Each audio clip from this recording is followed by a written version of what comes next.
U.S. nuclear weapons tests. October 8, 2020. Press reports in May 2020 indicated that officials in the Trump administration had discussed whether to conduct an explosive test of a U.S. nuclear weapon. The United States has observed a voluntary moratorium on nuclear explosive testing since 1992, although it has maintained the ability to resume these tests at the Nevada Nuclear Security Site (NNSS).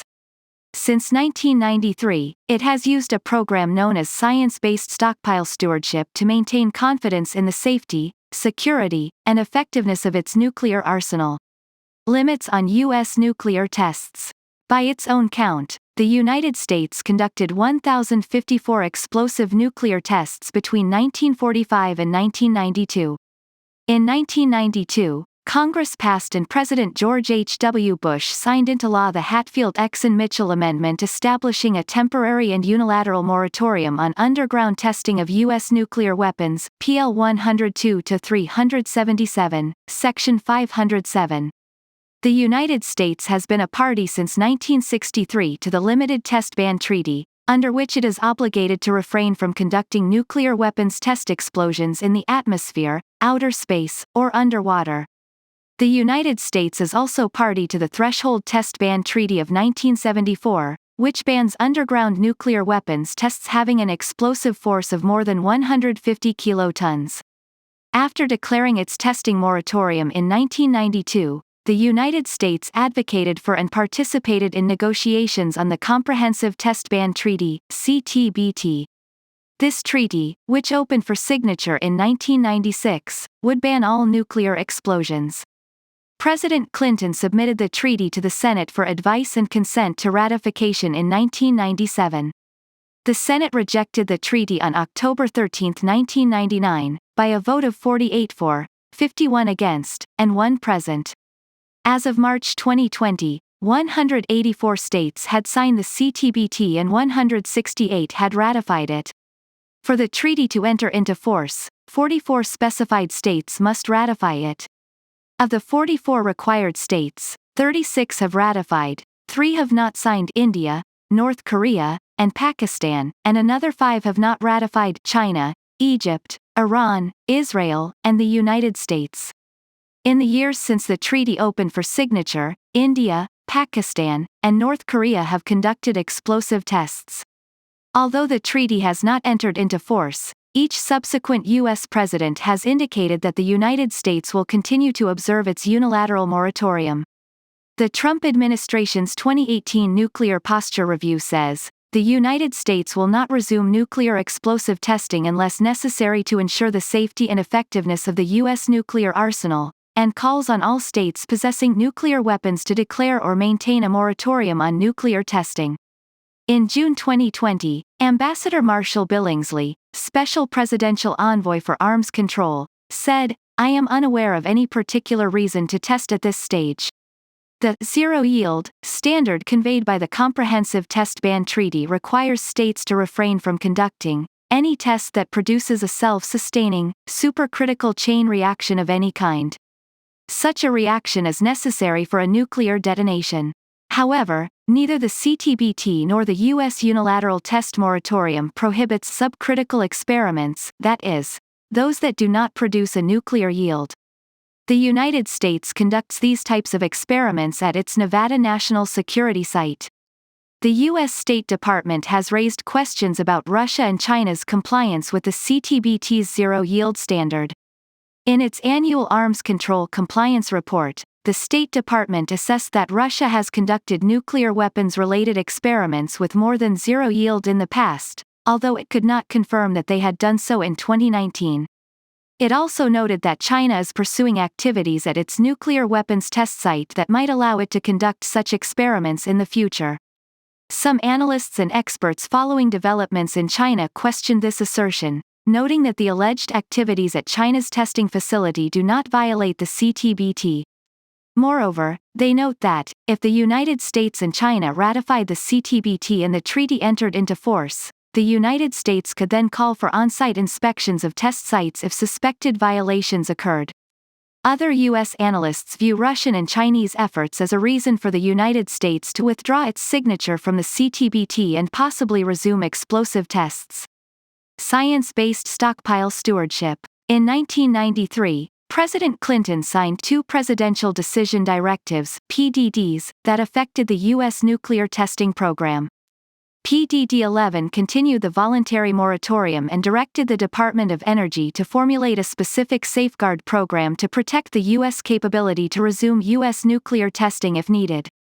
PDD 15 set the policy for the U.S. Stockpile Stewardship Plan, which would allow it to maintain and sustain the nuclear stockpile under the moratorium or an eventual CTBT.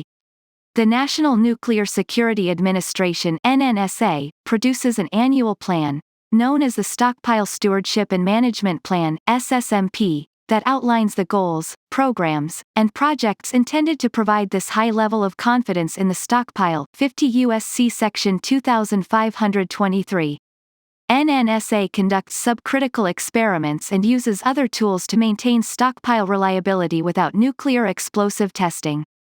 It also maintains the readiness to conduct an underground nuclear test, if required, to ensure the safety and effectiveness of the nation's stockpile or if otherwise directed by the President.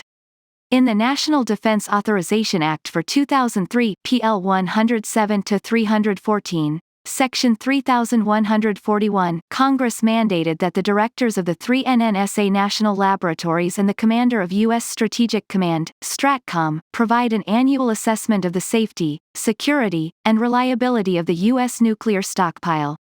They report to the Nuclear Weapons Council, which then reports to the President. In each year since this law passed, the Nuclear Weapons Council has reported that the United States can maintain confidence in the stockpile without resuming explosive nuclear testing. Nevertheless, the President could still authorize an explosive test under certain conditions.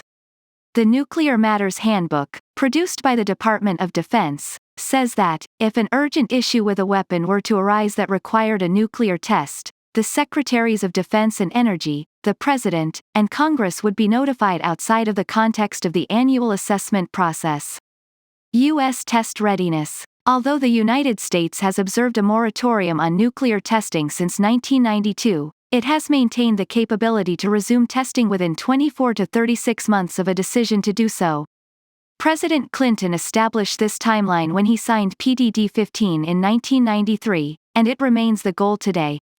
According to a 2011 report to Congress from the Department of Energy, a fully instrumented test to address a complex stockpile problem would take 24 to 36 months, and tests required for development of a new capability might take up to 60 months. However, a very simple test for political purposes could be conducted in as little as 6 to 10 months. Drew Walter, speaking as the Deputy Assistant Secretary of Defense for Nuclear Matters, recently confirmed this assessment when he noted that the United States could conduct a very quick test with limited diagnostics within months. According to the 2011 report, NNSA maintains test readiness by exercising capabilities and workforce at the National Security Laboratories and the Nevada National Security Site through the Stockpile Stewardship Program. Key among these capabilities are subcritical experiments, along with other high-explosive-driven experiments and high-energy density experiments, that allow personnel to maintain the skills needed for nuclear testing. NNSA also maintains the sites, facilities, and equipment that it would use if the United States resumed explosive tests. According to a 2012 National Academies of Sciences study, the response time for resuming underground explosive testing would be driven more by the need to meet regulatory requirements than by the technical needs of the test or the need to restore equipment and facilities. NNSA has also indicated that, assuring full compliance with domestic regulations, agreements, and laws relating to worker and public safety and the environment, and international treaties, would significantly extend the time required for execution of a nuclear test. At the same time, according to the SSMP, the President can declare a national emergency and waive all applicable statutory and regulatory restrictions, if he wants to conduct a test in months, rather than years. NNSA has not allocated specific funding to maintain nuclear test readiness as a separate program since fiscal year 2010. Instead, it funds the activities that support test readiness through other program areas in the NNSA weapons activities account such as the Stockpile Research, Technology, and Engineering (SRT&E) program. The Senate, in its version of the fiscal year 2021 National Defense Authorization Act S. 4049, Section 3167, would make $10 million available to NNSA for projects that could reduce the time needed to execute a nuclear test. NNSA has not offered an estimate of the cost of conducting a nuclear test. That cost would depend on the specific details of the test. A test designed to demonstrate only a weapon explosion would likely cost less than a fully instrumented test designed to evaluate the safety and reliability of a weapon that had been modified to address technical concerns, or a test designed to demonstrate the capability and effects of a new type of weapon. Moreover, before conducting a fully instrumented test, NNSA would likely have to invest in the equipment and facilities needed to conduct the test, and possibly hire additional personnel with the necessary knowledge and skills. It may also have to meet additional environmental review requirements mandated by U.S. laws before resuming testing. Potential international implications. According to May 2020 press accounts, some who argued for the United States to conduct a nuclear test asserted that the test could prove useful from a negotiating standpoint as Washington seeks a trilateral deal to regulate the arsenals of the biggest nuclear powers. According to one account, the apparent motive behind the proposal was somehow to add pressure on China to join the talks. Others counter that the United States would undermine its arms control and nonproliferation objectives if it were to conduct a nuclear test. Some members of Congress and non-governmental arms control advocates have spoken out against the resumption of testing, saying it could harm the United States' decades-long policy of preventing nuclear proliferation, potentially leading other nuclear states to restart testing programs.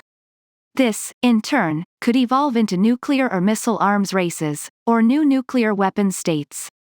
A group of well-known physicists with experience in nuclear weapons issues explained their strong opposition to a resumption of nuclear testing in a June 2020 letter to Senate Majority Leader Mitch McConnell, in which they argued that there is no technical or military need for such a test, and that it would have negative security consequences for the United States.